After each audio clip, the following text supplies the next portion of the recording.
It's day 77. It's also July 20th, 2019. And we are at the Henry Unit Number 1 in Uinta County, Wyoming. You ever wake up in the morning and ask yourself, what am I doing? And more importantly, why? Yeah, me too. Hi, my name's Craig, and this is my story. A story about life. Life out there. For visuals while listening, search Life Out There on your favorite social media platform or use the links in the podcast description.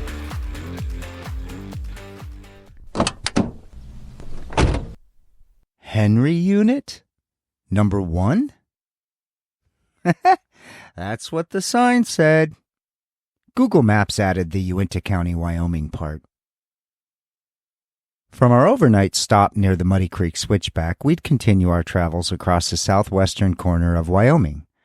We would pass through miles of wide-open prairies at elevations nearing some 6,000 feet above sea level, up and down winding mountain passes when we would eventually pass through a place called Lyman, Wyoming, population 2,100. Uinta County? Well, that's named for the Uinta Mountains, which can be seen from many places across the county, including here. The county itself spans an area of just over 2,000 square miles and is the smallest county in Wyoming.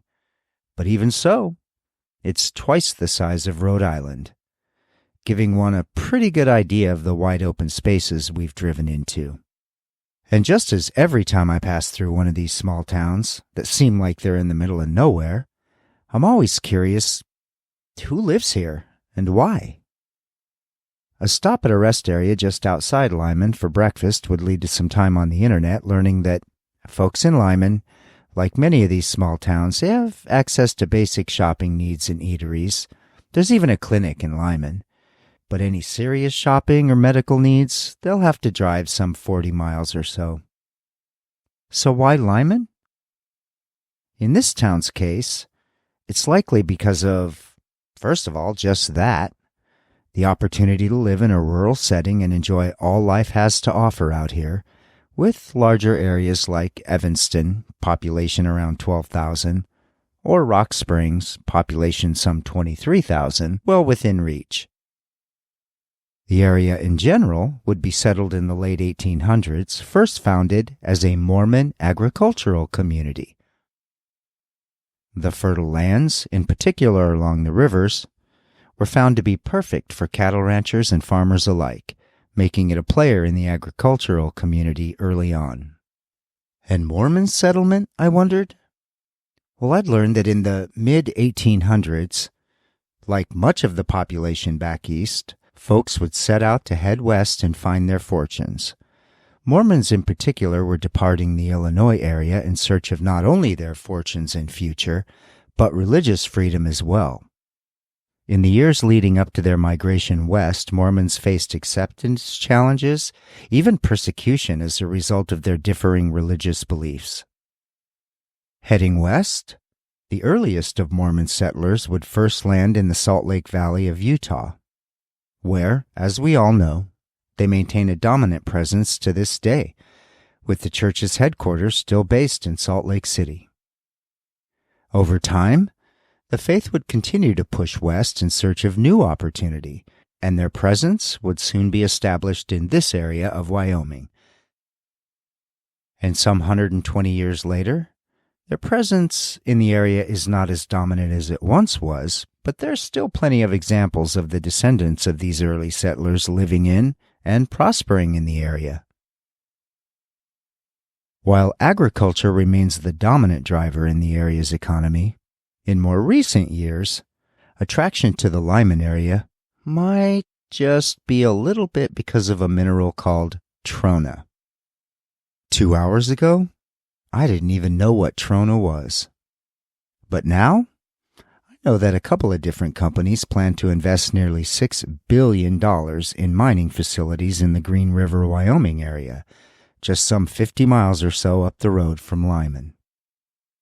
It's estimated that over 600 million tons of Trona will be mined in the Sweetwater County, Wyoming.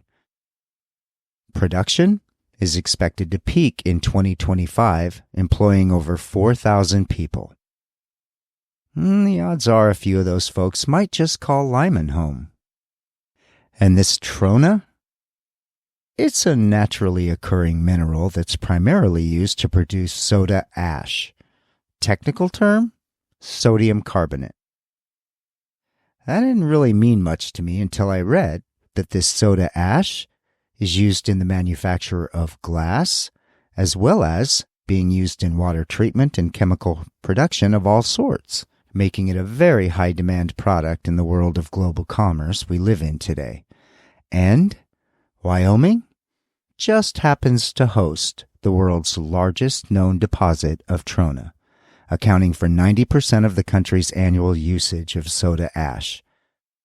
Here's a quick listen to a video published by the University of Wyoming Extension Office discussing Trona mining in Wyoming. They do a way better job than I do. Soda ash. Now, each year there are 8 million tons of soda ash that are generated here in southwest Wyoming. That's 94% of America's supply and 25% of the world's supply. And you know, we're still standing over 1,000 years worth of Trona here in southwest Wyoming.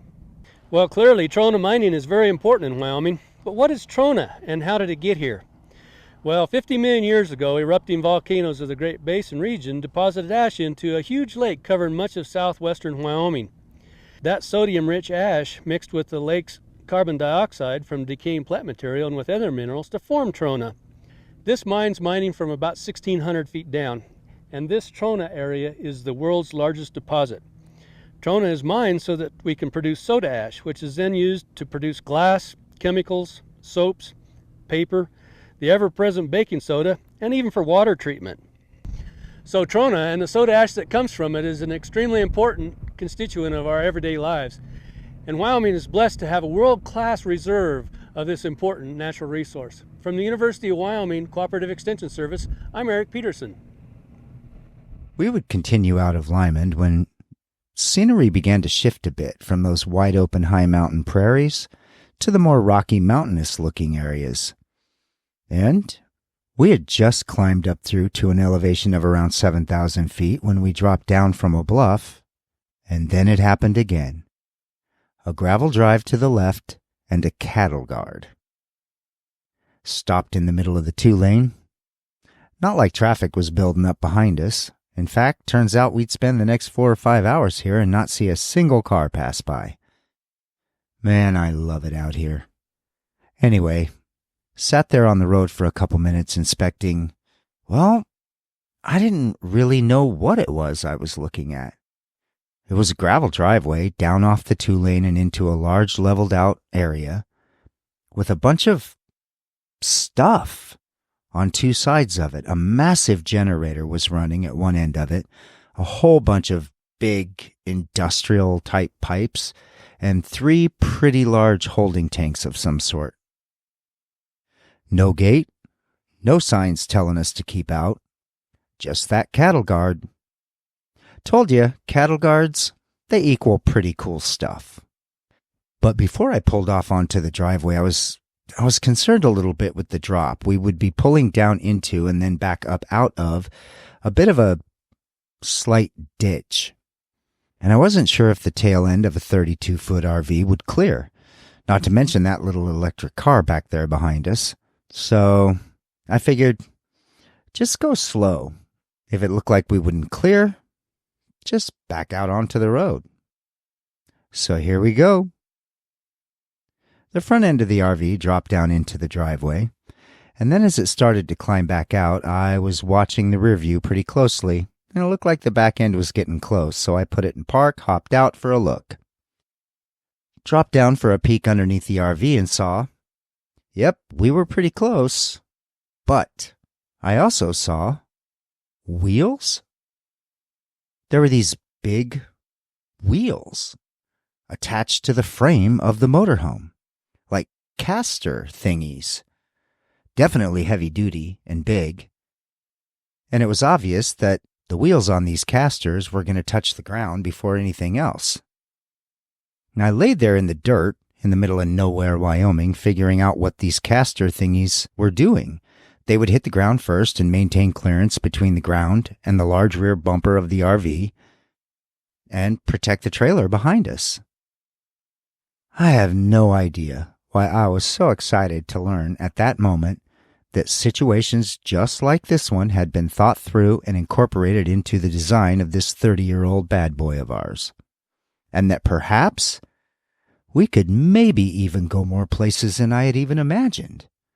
I quickly hopped back into the driver's seat and continued our descent into and then our climb back out of that driveway and across the cattle guard, watching for clearance closely, pulling out onto that big leveled out space. I could hear those caster thingies rolling along the gravel doing their job. Across the cattle guard did a big turn, coming back around facing the same direction we were traveling on that 2-lane road just above us now, and a massive 60 or 70 foot tall wall of what looked like some sort of sandstone, limestone maybe, rock, towering above on the mountainside behind us. And yet again, we'd found a perfect place to spend a few hours having some lunch and learning about what this was all around us. And exactly what is this Henry Unit Number 1? The first thing I had to Google, what the heck are these things under the rear of the RV? Now that I knew what they did, turns out they're called RV skid rollers. And they're designed, just as I thought, to prevent trailer drag, which means not only are they protecting the rear bumper of the motorhome, but that tow dolly behind us. Huh. Who knew? I most definitely and instantly knew that our RV skid rollers would be put to very good use in the foreseeable future. And bonus of this space, we were tucked in far enough away from the road that I could just open the door and let the boys out for some exploring. We'd all check this place out together, albeit different objectives. As Billie sat and carefully studied Dougie's antics running around the perimeter, I walked around studying all this heavy-duty industrial-looking piping and stuff, that massive generator, those holding tanks surrounded by catwalks. It didn't take long to read enough signage here that I could tell whatever this place was had something to do with natural gas. And after lunch, some reading would tell the story. And par for the course, I would nearly immediately be immersed in subject matter that just minutes before I had never even given a thought, or even knew existed for that matter. Things like over 30 trillion cubic feet of natural gas is pumped from the earth each year in the U.S. I have no idea what 30 trillion cubic feet of natural gas is, but if converted to liquid form, that would equal over 6 quadrillion gallons. That's a million, like 6 billion times. That's a lot. And even with all that production in the U.S., we nearly meet our annual consumption needs, but we do still sometimes import natural gas on top of that, mostly from Canada. Pretty nutty to think through why we use so much natural gas. Unlike gas, when I'm reminded of how much we use every time I fill up at a gas station, I never really thought about natural gas. And yet, it's consumed in nearly 60% of all households in the U.S., and there are over 500 million households in the U.S.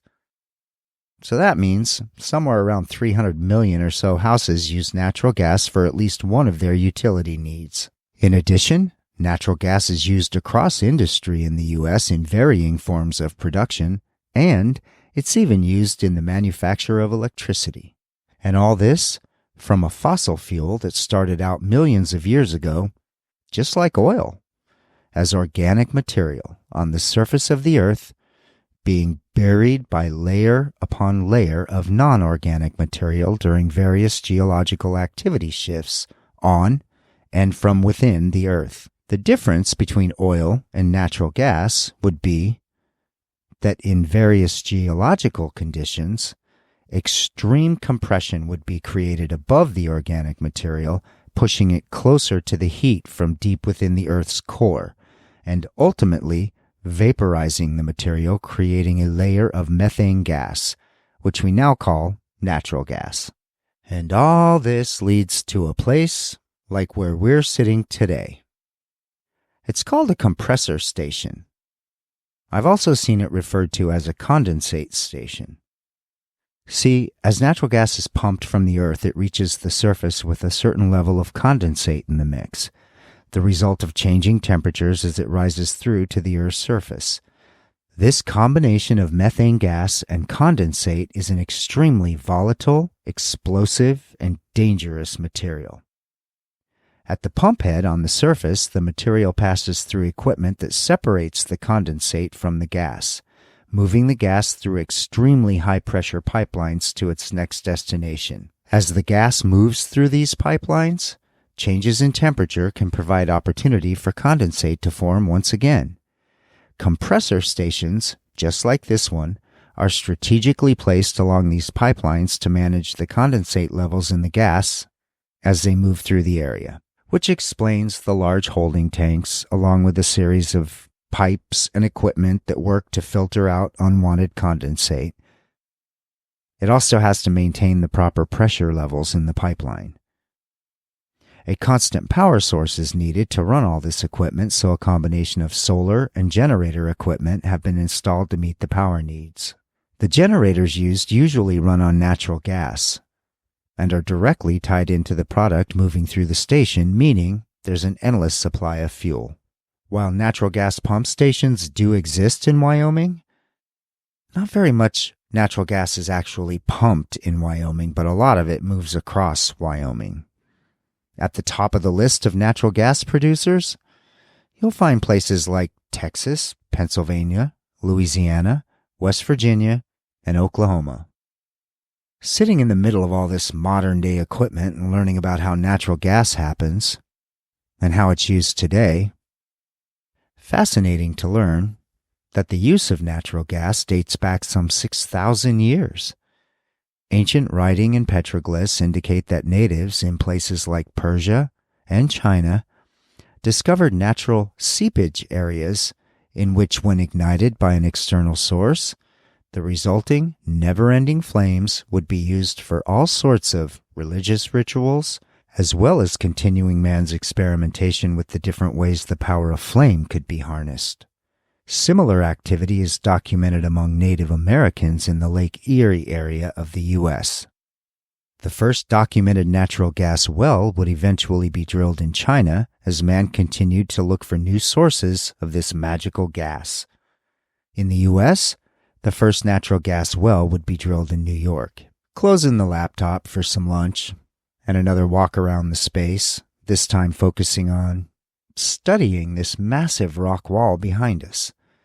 It looked as if an artist had taken a sand-colored canvas, carefully and thoughtfully brushing light pastel lines through it, folding in greens, blues, reds, even light pinks here and there, all bringing this millions-of-year-old Precambrian rock formation to life somehow. When the truth is, there's artistry involved, all right. But it would be the artistry of geological events spanning those millions, even billions of years, moving the landscape that I'm looking at right now, from periods of rock formations to periods in which it would spend millions of years underwater, and then subject yet again to the shifts between multiple eras of Ice Age activity interrupted by volcanic activity, and the cycle would repeat, each time revealing a new landscape. Gazing into the rock, I'm left again feeling pretty insignificant in the grand scheme of time, staring at this work of art we call a mountain, and wondering how many millions of years ago was this thing shoved up from beneath the Earth's surface, and just how much time had passed, how many sunrises and sunsets had this rock-sided mountain seen before this curious human rolled onto the scene to spend a millisecond of time taking it all in. And how much longer would it be until human presence as we know it becomes just another layer of organic material for this Mother Earth to absorb into layers after layer after layer, and spend another billion or so years working on the next work of art? A work of art I'll never get to see. So I'm making sure to enjoy this version, the version I got to see. Turns out, this thing called life comes with a lot of rules. Maybe it's time to break a few. Because you can. No, seriously, you can.